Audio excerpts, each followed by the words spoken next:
बिस्मिल्लाहिर्रहमानिर्रहीम। अस्सलाम वालेकुम। मेरी नंद के 5 बेटे थे, जबकि मेरी 2 बेटियां थीं। जबकि मैं चाहती थी कि मेरे भी 5 बेटे हों। मैंने अपनी इस ख्वाहिश का इजहार अपनी नंद से किया तो वो कहने लगी, भाभी मुझे मेरी सास हर जुमेरात को एक खीर बनाकर खिलाती थी, इसलिए मेरे तो सारे बेटे पैदा हुए। अगर तुम कहो तो मैं तुम्हारे लिए वो खीर बनवा लाऊं। ये सुनकर मैंने फौरन हाँ कह दी और मेरी नंद हर जुमेरात को मेरे लिए खीर बनाकर ले आती थी और कहती कि ये खीर मैं तुम्हें खुद खिलाऊंगी। यूं मेरी नंद हर जुमेरात को वो मेरे लिए खीर बनाकर लाती थी।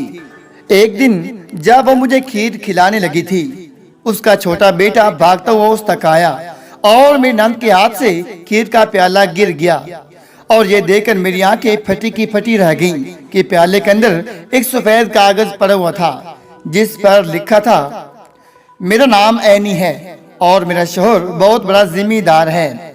उसके वालिदैन के मरने के बाद हम मियाँ बीवी घर में रहती हैं, जबकि हमारी 2 बेटियां हैं। मेरे शोहर की एक ही बहन थी जिसका नाम सितारा था, जिसकी शादी मेरी शादी से भी पहले हो गई थी। मेरी नंद के 5 बेटे थे। वो जब हमारे घर आती तो घर लड़कों से भर जाता, क्योंकि इससे पहले तो हम 3 माँ बेटियां ही घर पर होती थीं। मेरा शोहर तो जमीनों के कामों में इतना मसरूफ रहता था कि शाम को ही आता। ऐसे में मेरी नंद आ जाती थी तो घर में रौनक हो जाती, मेरी बेटियां भी खुश हो जाती थीं। वैसे भी हम दोनों नंद भाभी की तल्लुकात बहुत अच्छे थे। रवायती नंद भाभी की तरह हमारी लड़ाई झगड़े नहीं होते थे। वो हमारे घर आ जाती थी तो मैं भी उसकी खूब खिदमत करती, क्योंकि मेरी नंद की शादी बहुत गरीब घर में हुई थी। उसका शोहर सरकारी स्कूल में पढ़ाता था, फिर उसके बच्चे भी ज्यादा थे, इसलिए गुजारा मुश्किल से होता था। मगर हम दोनों मियाँ बीवी उसका बड़ा ख्याल रखते। हमने कभी उसके साथ नाइंसाफी नहीं की, जबकि मेरी नंद भी मेरे साथ बना कर रखती थी। वो जब कभी मेरे घर आती थी, घर के कामों में मसरूफ हो जाती। हालांकि हमारे घर में तो मुलाजिम भी थे जो किचन से लेकर बैर तक काम खुद ही कर लेते, लेकिन इसके बावजूद मेरी नंद जब भी मेकी आती अपने भाई और भतीजों के लिए कुछ न कुछ नया बनाने बैठ जाती। मैं भी उससे कहती थी, अरे भाई सितारा तुम ये काम मत किया करो, हमारे घर में नौकर हैं, वो खुद ही सारा काम कर लेती हैं। ये सुनकर वो उदास हो जाती और मुझसे मुखातिब होकर कहती थी, भाभी कि आपको मेरा यूं आपके घर में काम करना पसंद नहीं है। ये सुनकर मैं हैरान और परेशान रह जाती। उसने ये बात सोच भी कैसे ली? अरे पगली, ये सिर्फ मेरा घर नहीं बल्कि तुम्हारे भाई का भी घर है। मैं तुम्हें मना करने वाली कौन होती हूँ? मैं जल्दी से ये बात कहती ताकि मेरी नंद ये न समझे कि मैं रवायती भाभीयों की तरह से जलती हूँ। ये सुनकर वो भी खुश हो जाती और हम सबके लिए बड़े मजेदार खाने पकाती थी। बल्कि यही नहीं, वो अपने घर से भी जो कुछ न कुछ पकाकर हमारे लिए आती थी। जैसे एक बार मैंने उससे कहा था, सितारा तुम्हारे बेटों को एक साथ खेलता देखकर मेरा दिल बड़ा खुश होता है और मेरा दिल करता है कि काश अल्लाह मुझे भी एक बेटा दे। ये सुनकर मेरी नंद कहने लगी, अरे भाभी खैर से आपकी 2 प्यारी प्यारी बेटियां हैं, और वैसे भी मेरा भाई आपको कौन सा बेटा न पैदा करने पर ताने मारता है। ये सुनकर मैंने उसकी बात से इत्तेफाक करते हुए कहा, हाँ तुमने ठीक कहा है, लेकिन तुम सोचो कि मैं एक माँ हूँ, मेरा भी दिल करता है कि मेरे भी बेटी हूँ। ये सुनकर मेरी नंद कहने लगी, भाभी आपको भी बेटों की ख्वाहिश है? हाँ बिल्कुल। ये सुनकर मेरी नंद मेरे पास आकर बैठ गई और कहने लगी, आपकी ये ख्वाहिश तो मैं भी पूरी कर सकती हूँ। ये सुनकर मैं चौंक गई और हैरत से उसकी तरफ देखने लगी। भाभी आपने मेरी सास के बारे में सुना तो होगा कि वो किसी जमाने में दाई का काम भी करती थी, और चूंकि मेरी सास के वालिद बड़े मशहूर हकीम थे, इसलिए मेरी सास भी देसी नुस्खे बनाती थी। मेरी जब शादी हुई तो मेरी सास को आपकी तरह बेटों का शौक था, इसलिए जब मैं ससुराल गई तो मुझे मेरी सास हर जुमेरात को एक खीर बनाकर खिलाती थी।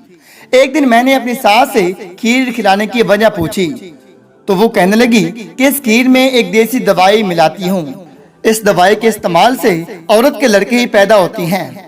शुरू में मुझे इस बात का यकीन नहीं आया, मगर जब 1 साल बाद मेरा पहला बेटा पैदा हुआ तो मुझे इस बात का यकीन आ गया। इसलिए मेरे तो सारे बेटे ही पैदा हुए। ये कहकर मेरी नंद ने मेरी तरफ देखा। भाभी तुम कहो तो मैं तुम्हारे लिए वो खीर बनवा लाऊं। ये सुनकर मैं खुशी से खिल उठी।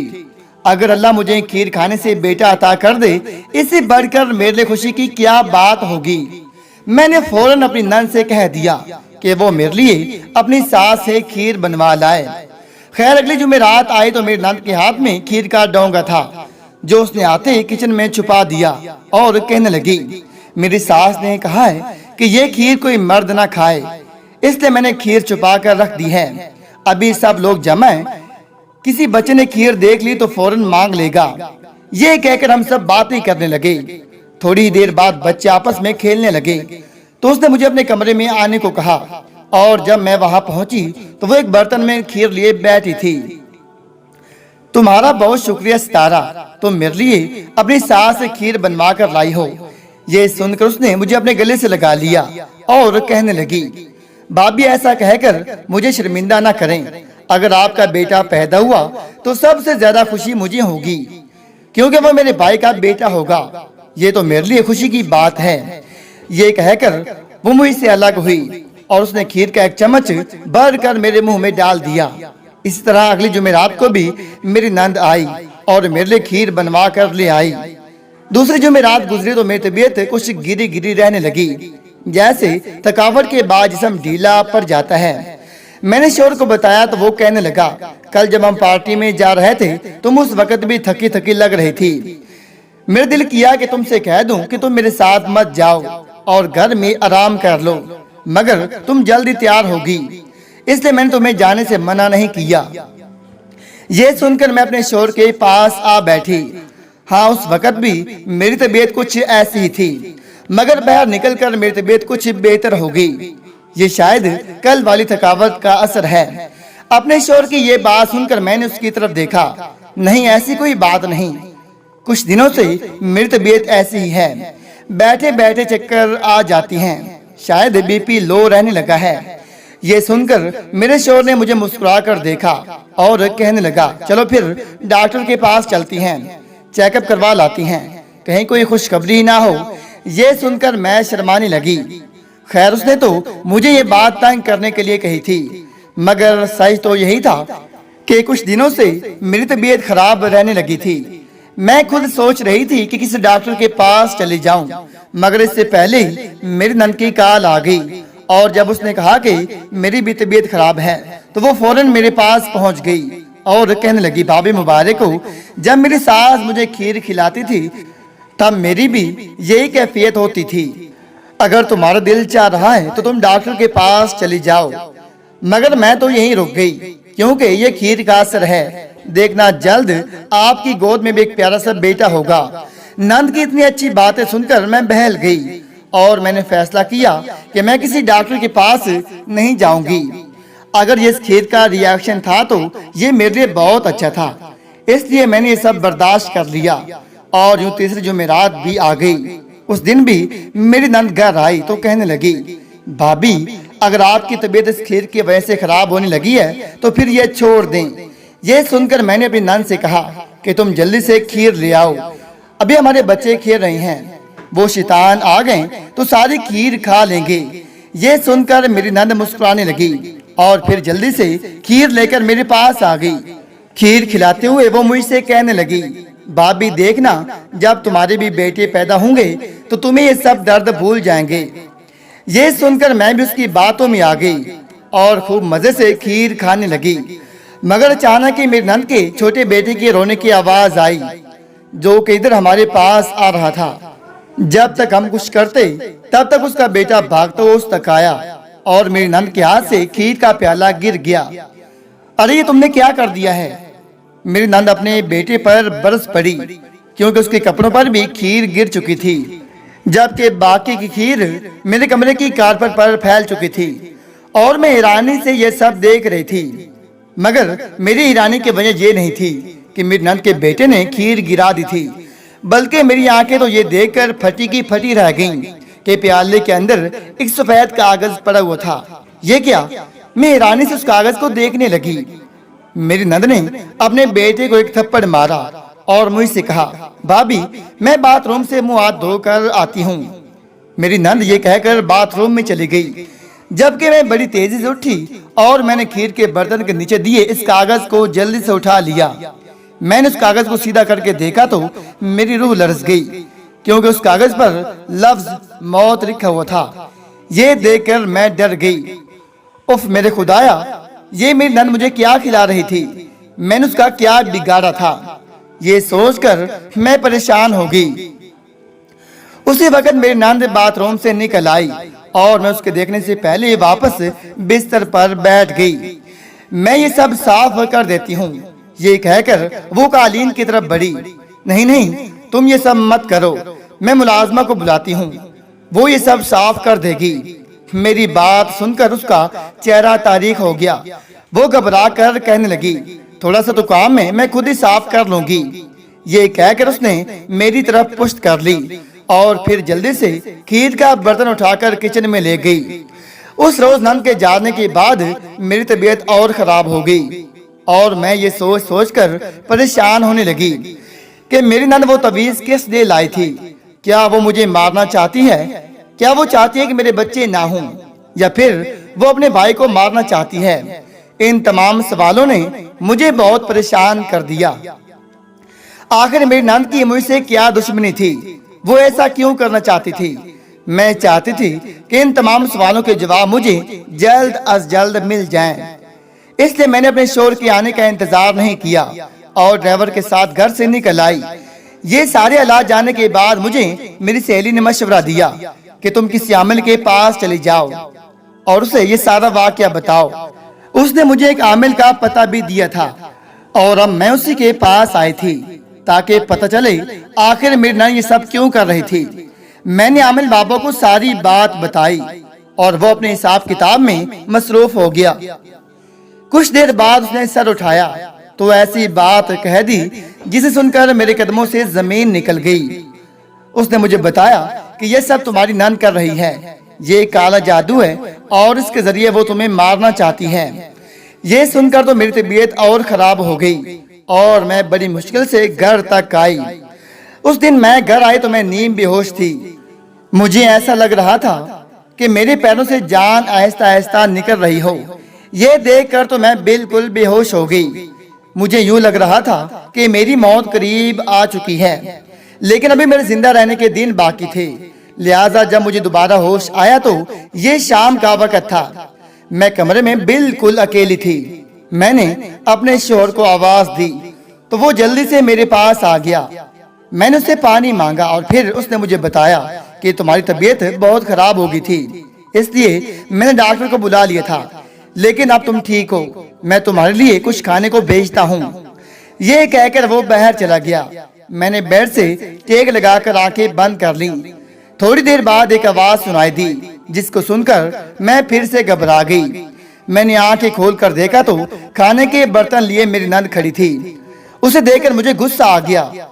गर्मा गर्म सूप पी ले भाभी, ये कहकर उसने जो ही सूप का बाउल मेरी तरफ बढ़ाया, मैंने उसे अपनी नंद पर उलट दिया। डायन कमीनी, मैंने तुम्हारा क्या बिगाड़ा था जो तुम मेरी जान लेने के दर पे हो गई। गर्मा गर्म सूप उसके हाथ और बाजुओं पर उलट चुका था। मैंने देखा मेरी नंद की आंखों में आंसू थे। ये आप क्या कह रही हैं भाभी? उसने मुझे हैरानी से देखा।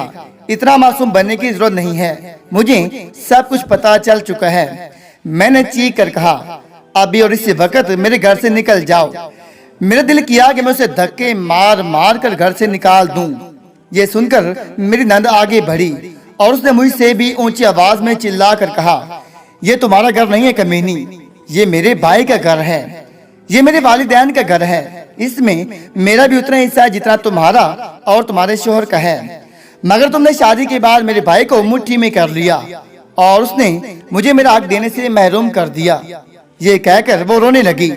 मैं हैरानी से ये सब सुन रही थी। ये तुम क्या कर रही हो? मेरे पूछने पर वो कहने लगी, वही जो मुझे बहुत पहले कह देना चाहिए था। ये जायदाद, जमीनें और रुपए पैसा मेरे बाप का था। उसने मुझे देने की बजाय मेरे भाई को उस सब का मालिक बना दिया और उसे कह दिया कि इसमें से अपनी बहन को हिस्सा दे देना। मैं जानती हूँ कि ये सब मेरे बाप का कसूर था, उसे मेरा हक दे देना चाहिए था।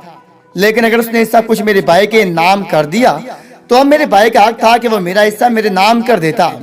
अपनी नंद की ये बात सुनकर मैं हक्का बक्का रह गई। ये वो क्या कह रही थी, ये उसके दिलो दिमाग में क्या चल रहा था। लेकिन तुम्हें यह किसने दिया कि तुम अपने हक लेने के लिए किसी की जान ले लो। ये कहते हुए मैं रो पड़ी। मेरी नंद उतनी जालिम कैसे हो सकती थी? वो अपने भाई के घर कैसे उजाड़ सकती है? वो किस दिल के साथ अपने भतीजियों को यतीम करने चली थी? मेरे सवाल के जवाब में वो तंजिया अंदाज में हंसने लगी, क्योंकि तुमने कभी अपने शोर से नहीं कहा कि अपनी बहन का हक उसे दे दो। तुम्हारे सामने मेरे हालात खराब हैं, मगर इसके बावजूद तुम अपने ऐशो आराम में पड़ी रही। वैसे भी घी सीधी उंगली से नहीं निकला तो मैंने उंगली टेढ़ी कर ली, क्योंकि मैंने सोचा कि मेरे भाई के घर उजड़ेगा तब उसे मेरी हालत का एहसास होगा। ये कहकर वो रोने लगी। मैं जल्दी से उठी और उसके पैर पकड़कर कहा, प्लीज सितारा, तुम मुझ पर और मेरे बच्चों पर रहम खाओ। मैं वादा करती हूँ कि तुम्हें तुम्हारा हक वापस दिलाऊंगी। ये सुनकर मेरी नंद मेरे गले से आ लगी और कहने लगी, भाभी, मुझे भी अपने भाई का घर उजाड़ने का कोई शौक नहीं था, मगर मैं बहुत मजबूर थी। मेरे ससुराल वाले मुझे बात बात पर इसके ताने देते थे कि तुम तो घुट घुट कर जी रही हो और तुम्हारी भाभी वहां ऐश कर रही है। ये कहकर उसने मेरे सामने हाथ जोड़ दिए। मुझे भी माफ कर दो सितारा। मैंने भी फौरन उससे माफी मांग ली और यूं हमारा रिश्ता फिर से वैसा सच्चा और मजबूत हो गया।